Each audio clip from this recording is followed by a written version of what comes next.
This is Jacksons.tv with Rustam Khabilov. Rustam, can you describe your UFC debut where you ended it with a suplex? Здравствуйте, мы в программе Jacksons TV с Рустамом Кhabиловым. Что вы думаете о вашей первой победе в UFC? Первая победа в UFC у меня была 3 суфлексами. Это была яркая победа. The first fight that I won in UFC and the UFC debut, ended up with 3 suplexes, and I'm really proud of it. And it was a brilliant fight. Я вообще думал, как думал сам, можно, бой закончить так, чтобы отличиться. Я даже сам не понял, как это произошло, но я как-то это сделал. I always thought, I want to be different. I want to show my fans and everyone as a different fight. I thought about it, what can I do to make it different? And actually, I kind of came in shock my own self because I haven't even realized what I really did in my own self. Okay. And how were you received when you went back home after your last fight? What was it like knowing that they knew that you had won in the UFC? После боя вы поехали домой. Как они тебя приняли дома? И что ты чувствовал после победы в UFC? После победы в UFC, конечно, я был очень рад. Это самая сильная организация в мире. Я провел первый бой. Я мечтал там выступить. И я так хорошо выиграл. After my first fight in UFC, it's the biggest organization in the world. It'll always been my dream to compete for UFC. So I was really proud of myself. Дома меня встретили, вообще хорошо встретили, потому что у нас вообще с Дагестана 3 человека выступают в UFC, с России вообще 4 сейчас. С Адланом Амаговым. А так вообще нас 3 человека именно с Дагестана. И в Дагестане меня хорошо встретили. When I went back home to Dagestan, they actually accepted me pretty well. There's only 3 fighters in whole Dagestan that compete for UFC from the whole Russia. Actually, 4 fighters with Adlan Amagov from the whole Russia that compete for UFC, and 3 of the guys are from Dagestan. So it was really nice. И когда я прилетел, у меня что-то самолет задержался, я должен был пораньше прилететь.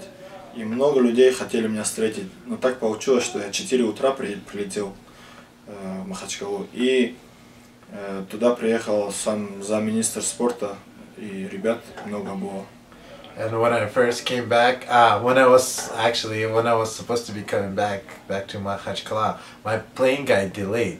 So a lot of my fans and everyone else wanted to meet me, but it didn't really happen because I got to Makhachkala, Dagestan about 4 a.m. in the morning. But most of the important people that showed up there, it was one of the deputy head coaches for the master sports of Dagestan. Okay. All right. And how has your training been going for this camp? Как ты себя чувствуешь на тренировках после поездки? После поездки чуть-чуть дома отдохнул, там тоже потренировался я чуть-чуть, расслабился чуть-чуть. Лишний вес набрался у меня. Сейчас чуть-чуть трудно, так пока уже в форму ухожу потихонечку. After I got back from home, I was slacking a lot. I was getting fatter, I was getting lazy. I was gained a couple more pounds, but right now I'm getting back in shape and I'm feeling really good. Okay, and you're going to be on the UFC 159 card, Jones versus Sonnen, in New Jersey, and that's a very big card. What do you think about your opponent, Yancy Medeiros? Что ты думаешь о своем следующем бою в UFC? UFC 159 это хороший карт, там много топовых бойцов дерутся. Я вообще первый раз в таком большом шоу выступаю. Well, the UFC 159, I was like, there's a lot of great fighters that are fighting there. So I'm really excited about it. Тут тренируется сейчас и готовится на бой Джон Джонс. Мы с ним в одном карде деремся.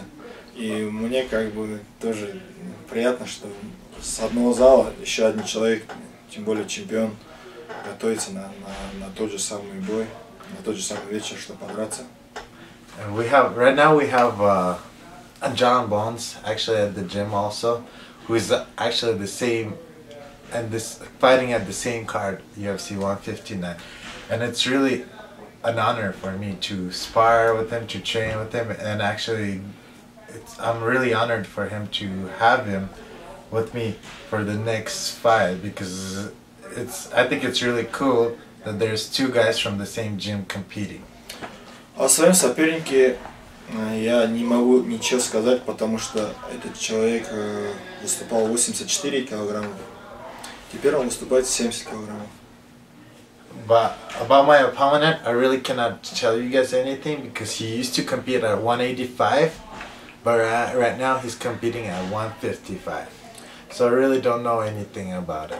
3 года он нигде не дрался, я не знаю, может у него техника изменилась какая-то, что-то он поменял, в чем-то лучше стал, в чем-то хуже стал. И как бы особого настроя нету, чтобы смотреть его какие-то бои и на него готовиться. He also doesn't, his opponent actually also didn't compete for about 3 years. He hasn't fought anywhere that he's seen, so he doesn't know if his technique has changed and what he should be expecting. And so he really doesn't know like what to fight, what kind of weaknesses to expect. Okay. You know, here at the gym, you and Adlan are some of the well-known fighters from Chechnya and Dagestan. But with the Chechen and Dagestani fighters we have here at the gym, they're very tough. What makes them so tough, do you think? Здесь, в спортивном зале, ты и Адлан Намагов, и остальные ребята из Дагестана, которые приезжают сюда. В основном вопрос, почему у вас крепкие и смелые ребята из Дагестана и Чечни? Я думаю, это скорее всего зависит от воспитания, какое воспитание было дома, наверное. Любой человек может быть, это не имеет значения, что он дагестанец или чеченец, или там русский, или американец. Это зависит от того, как он воспитан. Есть трусы в Дагестане тоже, и в Чечне, и в России, и в Америке. И есть крепкие ребята, и слабые. Это, я думаю, зависит от воспитания, наверное, скорее всего. Я, например, лично так воспитан, что тот человек, который со мной будет драться, у него тоже такие же 5 пальцев, таких же 2 глаза. Он ничем не лучше, не хуже.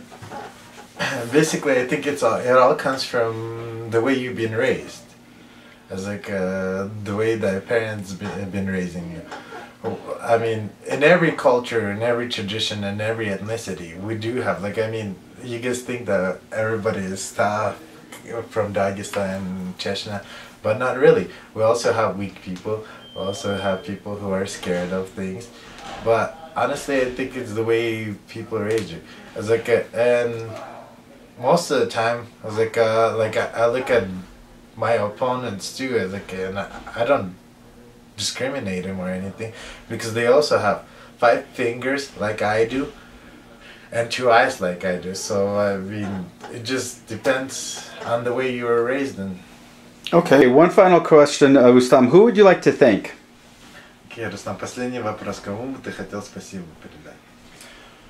Хочу сказать спасибо большое моему первому тренеру Абдулманапу Нурмагомедову, который меня начал тренировать с самого начала моей карьеры. Хочу сказать спасибо большое 2 клубам, которые в Дагестане. Клуб «Чемпион», где я постоянно тренируюсь, когда в Дагестане я готовлюсь. И еще клуб «Дагестан», когда я последний раз ехал домой, я там тренировался, жил рядом с этим залом и тренировался там. Мне было там с ребятами приятно тренироваться. Хочу сказать спасибо моим спонсорам и тем людям, которые меня финансово поддерживают, помогают мне здесь находиться. Мне было бы тяжело вообще без них здесь. Это Азиз Яралиев, Рамдин Рамазанов, Абдусамат Лагиев, Амир Магомедов и мои друзья это Шамиль и Амар. Спасибо большое этим людям. First off, I want to thank my coach, my real first coach that got me where I'm at today. Second of all, I would like to thank two of the gyms from back home. One of them is a champion gym, like a really good guys. Without them, I won't be probably nowhere right now. It's like third of all, I would like to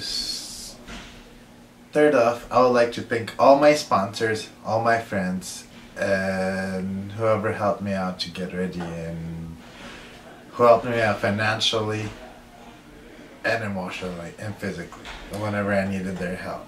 So thank you.